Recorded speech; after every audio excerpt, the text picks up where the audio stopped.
말씀 에스겔서 3장 우리 4절로 11절까지 있는 말씀 보시겠습니다. 에스겔서 3장 우리 4절로 11절까지 있는 말씀 저와 여러분 한 절씩 우리 교독하시겠습니다. 그가 또 내게 이르시되 인자야 이스라엘 족속에게 가서 내 말로 그들에게 구하라.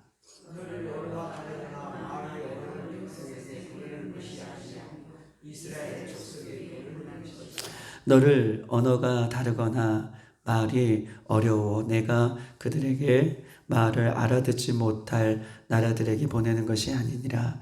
내가 너를 그들에게 보냈다면 그들은 정녕 내 말을 들었으리라.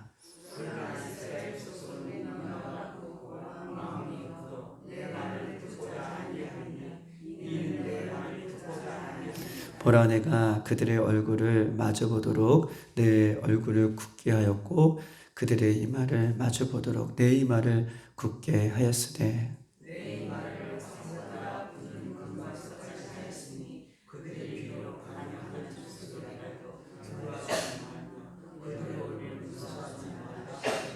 또 내게 이르시되 인자야 내가 내게 이를 모든 말을 너의 마음으로 받으며 귀로 듣고 사로잡힌 내 민족에게 가서 그들이 듣든지 아니 듣든지 그들에게 구하여 이르기를 주 여호와의 말씀이 이러하시다 하라. 아멘.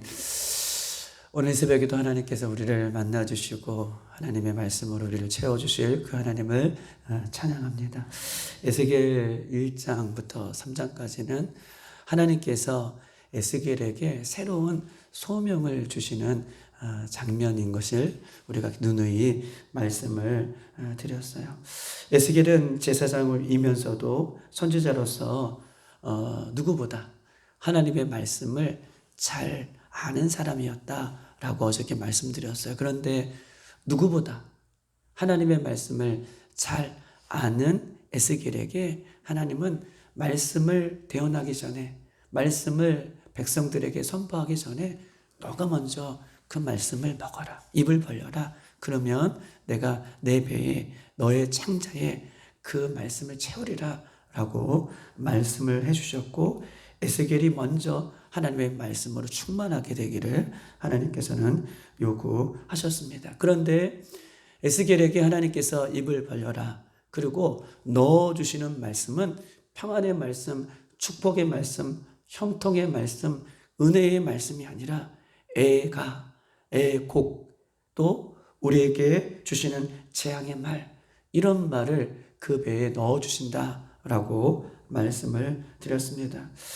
하나님의 말씀을 듣지 않으려고 하고 하나님의 앞에 패역하고 배반하고 하나님 앞에 범죄하며 얼굴이 뻔뻔하고 마음이 돌같이 굳은 하나님의 백성들이 에스겔 너가 전하는 하나님의 말씀을 하나님의 백성들이 듣지 않고 가시와 찔레와 전갈처럼 너를 배반하며 너를 찔러도 너가 하나님의 말씀으로 채워서 애곡, 재앙의 말을 이 백성들에게 회개하고 돌아올 것을 선포하더라도 그 백성은 너의 말을 듣지 않을 뿐만 아니라 너를 찌르더라도 하나님은 두려워하지 말아라 라고 이렇게 에스겔에게 새로운 소명의 모습을 주시면서 예방주사를 한번 꾹 찔러 넣어주시는 거예요. 예방주사를 꾹 찔러 넣어주시는 거예요. 애곡, 재앙의 말 이런 것을 너희가 선포할 때에 이스라엘 백성은 뻔뻔하고 패역하고 범죄하고 이스라엘 백성들이 너의 말을 듣지 않을 것이다. 하나님의 말씀을 듣지 않을 것이다. 그리고 오히려 너를 찌를 것이다. 그럼에도 불구하고 두려워하지 말아라 라고 하나님께서는 이렇게 에스겔에게 말씀을 주시면서 계속 말씀을 이어가시는 것이죠. 우리 한번 4절 읽어보십시다. 시작. 그가 또 내게 이르시되 인자야 이스라엘 족속에게 가서 내 말로 그들에게 구하라. 아멘. 내가 너에게 넣어준 그 말로 이스라엘 백성들에게 그 백성들에 가서 구하라 라고 얘기하고 계십니다. 5절 시작. 너를 언어가 다르거나 말이 어려워 백성에게 보낸 것이 아니오 이스라엘 족속에게 보내는 것이라. 아멘. 언어가 다르고 말이 다른 백성에게 보낸 것이 아니라 언어가 다르고 말이 같은 너희 백성, 우리의 백성 이스라엘에게 너를 보내리라 라고 말씀을 해주고 계십니다. 6절 시작. 너를 언어가 다르거나 말이 어려워 내가 그들에게 말을 알아듣지 못할 나라들에게 보내는 것이 아니라 내가 너를 그들에게 보내었다면 그들은 정녕 내 말을 들었으리라. 언어가 같고 말이 같은 그 하나님의 백성에게 하나님의 말씀을 언어가 같고 말이 같게 이렇게 보내었으면 그 백성들은 하나님의 백성이니까 반드시 나의 말을 들을 것이다 라고 얘기하지만 그 후반절에 보면 그렇지 않음을 이야기하고 있어요. 7절 다 같이 시작. 그러나 이스라엘 족속은 이마가 굳고 마음이 굳어 내 말을 듣고자 아니하리니 이는 내 말을 듣고자 아니함이라. 아멘. 언어가 같고 말이 같은 그들에게 똑같이 하나님을 믿는 그들에게 하나님의 말씀을 들고 너를 보내는데 그들은 이마가 굳고 마음이 굳어서 너의 말을 하나님의 말씀을 결국 듣지 않을 것이다 라고 말씀을 하고 계시는 것입니다. 하나님께서 에스겔에게 새로운 소명을 주면서 이렇게 말씀을 하고 계셔요. 에스겔 너가 하나님의 백성 너와 같은 백성 그 언어가 같고 말이 같은 이 백성에게 하나님의 말씀을 전하지만 그들이 내 말을 듣지 아니하고 듣고자 하지 않을 것이다. 즉 하나님의 말씀을 전하는 너를 어떻게 한다는 거예요? 무시한다는 거예요. 하나님의 말씀을 전하는 너를 무시하고 요즘 말로 표현하면 너를 왕따를 시킬 것이다 라고 하는 말씀으로 지금 계속해서 에스겔에게 새로운 사명을 주시면서 그 사명이 어떤 것인지를 말씀하고 있는 것입니다. 무시하고 듣지 않는 백성에게 하나님의 말씀을 전하는 에스겔의 마음은 어떨까요? 여러분 한번 생각해 보세요. 새로운 소명을 받았어요. 그리고 가서 전하라고 얘기해요. 근데 하나님께서 뭐라고 말씀하시냐면 너 말을 듣지 않을 거야. 너를 무시할 거야. 너를 왕따시킬 거야. 여러분 남편에게 자녀에게 우리가 가족에게 무시를 당하도 당하는 사람은 어떤 마음이 드나요? 때로는 죽고 싶은 마음이 들잖아요. 남편에게 자식에게 가족에게 내가 무시를 당하고 산다. 다른 사람이 아니에요. 같은 언어를 쓰고 같은 말을 쓰고 같은 하나님을 믿는다는 그런 사람에게 혹 우리 교회를 한 가족이 교회는 예수 그리스도를 믿는 한 가족이라고 얘기해요. 그런데 이 교회 안에서 왕따를 당하거나 무시를 당하거나 내 말을 씹거나 세상적인 말로 그렇게 살아간다면 그 사람은 어떤 마음이 들까요? 에스겔이 그런다는 거예요. 하나님의 말씀을 전하고 하나님의 말씀을 이야기를 선포하고 그래도 예전에는 이스라엘 백성들이 그 말씀을 듣고 회개하고 예루살렘에 있을 때는 제사장이 말을 하면 그가 그렇게 대우받는 위치에 에스겔이 있는데 에스겔이 대우받는 위치가 아니라 제사장의 위치가 아니라 하나님의 말씀을 새롭게 소명을 받아 하나님의 백성들에게 말해도 그 백성들이 너를 이렇게 무시할 거다 라고 하나님 이야기를 하고 계시는 것입니다.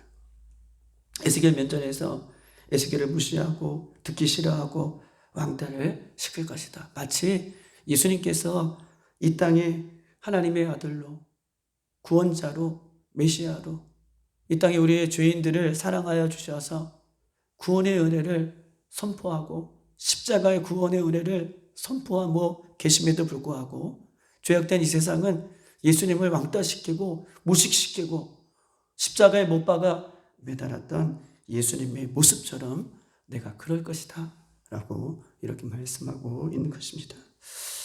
어찌 보면 예수님의 말씀대로 순종하며 살려고 하는 이런 사람들은 오늘 말씀에서 보면 이런 것을 한번 느끼는 거예요. 예수님의 말씀대로 순종하며 이 땅에서 살려고 하는 사람들은 세상에서 환영받지 못하는 삶을 살아갈 수도 있다는 거예요. 예수님의 말씀을 선포하고 예수님의 말씀에 순종하여서 이 세상 가운데 살아가는 사람들의 면면을 보면 물론 세상에서도 환영받을 수 있고 세상에서 존경받을 수 있지만 그러나 대부분 이 땅 가운데에 하나님의 말씀을 지키고 하나님을 믿는 예수님을 믿는 사람으로 이 땅 가운데 살아가는 사람들의 특징은 세상 사람들로 하여금 무시를 당하고 점점 그럴 거예요. 세상 사람들을 하여금 환영받지 못하고 진짜 말씀대로 마태복음 7장과 마태복음 24장처럼 좁은 길, 그 생명의 길, 가지 않는 길, 십자가의 길을 그렇게 걷는 것이 맞다는 것입니다. 할렐루야. 에스겔이 어떤 길을 걸어가고 있어요? 면전에서 무시를 당하는 길을 걸어가고 있는 것처럼 예수 그리스도를 믿는 사람들이 이 땅에서 걸어가는 길이 그렇게 걸어가는 그런 길인 것임을 성경 우리에게 말하고 있는 것이죠. 반대로 세상에서 하나님의 말씀대로 살지 않는 사람은 어떤 삶을 살아가는 것입니까? 세상에서 예수님의 말씀대로 살지 않는 사람은 세상에서 환영받고 세상에서 인정받고 어떻게 보면 천국에서는 그의 삶을 인정받지 않지만 이 땅에서 하나님의 말씀대로 예수님의 말씀대로 살아가는 사람은 이 땅에서는 환영받지 못하고 이 땅에서는 무심받아도 저 천국에서는 그의 삶을 우리 예수님께서 인정하시고 우리 예수님께서 그의 삶의 모든 부분을 천국에서 신원해 주실 줄 믿습니다. 우리 교회는 가면 갈수록 날이 가면 갈수록 이렇게 우리가 에스겔처럼 이 땅 가운데 살아가는 그 길이 되기를 주님의 이름으로 축복합니다. 두 번째, 이거 첫 번째에 우리가 보고자 하는 이야기의 중심이고요. 두 번째는 이것입니다. 에스겔은 하나님의 말씀을 증거하는 이제 선지자로 대언자로 새롭게 사명을 받아요. 그런데 보십시다. 우리가 에스겔 1장 1절에는 에스겔의 나이가 이 새롭게 소명을 받을 때의 나이가 몇 살이라고 말씀드렸죠? 30살. 맞아요. 30살이에요. 에스겔은 25살 때까지 바벨론 포로가 된까지 무슨 교육을 받았다고 얘기했죠? 제사장의, 역시 제사장의 교육을 이미 받았다고 말씀을 드렸습니다. 에스겔이 바벨론 포로가 되지 않았다면 아마 예루살렘에서 제사장은요, 존경받는 대상이에요.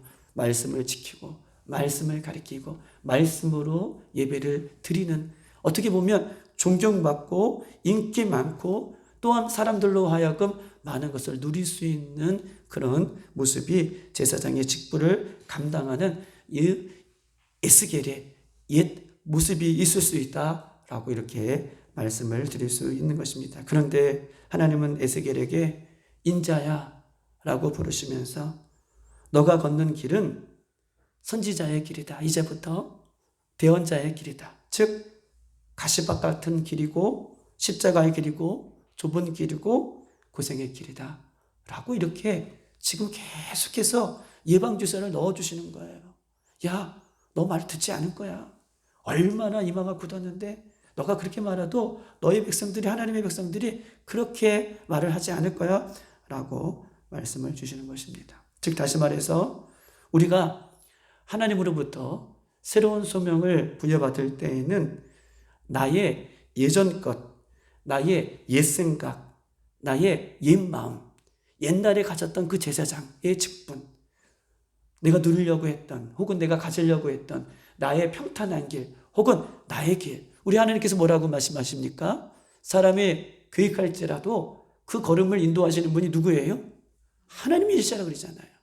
하나님께서는 때로는 우리에게 새로운 소명과 새로운 길을 여실 때에는 나의 옛것을 내려놓게 하신다는 거예요.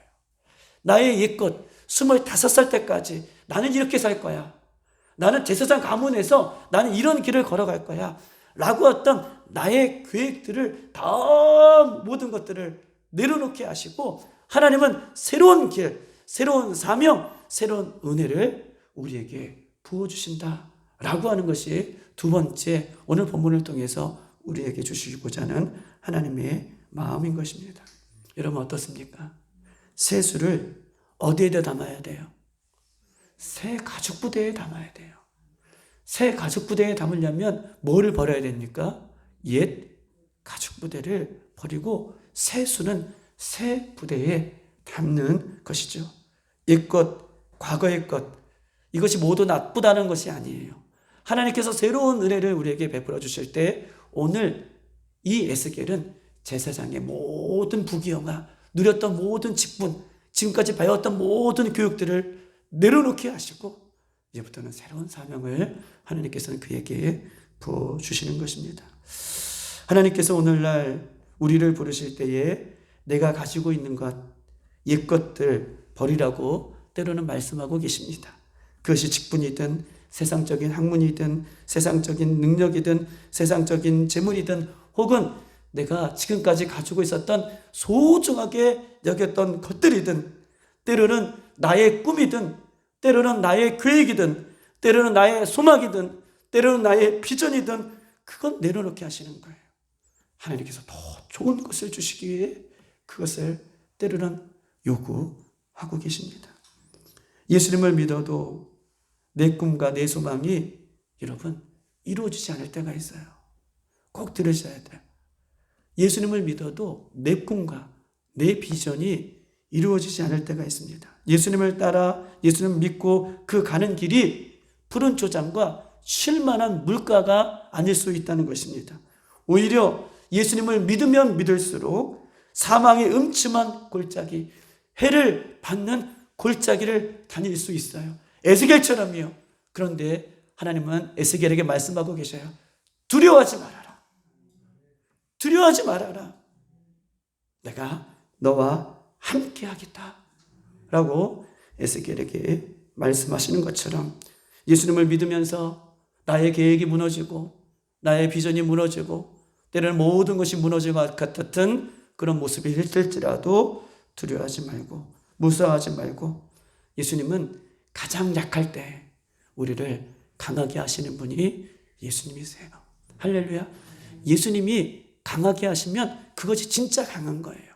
내가 아무리 강하려고 하더라도 그 강함은 연약한 강함일 수 있지만 내가 가장 약할 때, 내가 모든 것을 내려올 때 그때 하나님께서 우리에게 강하게 하시는 것, 그것이 정말 강한 거예요.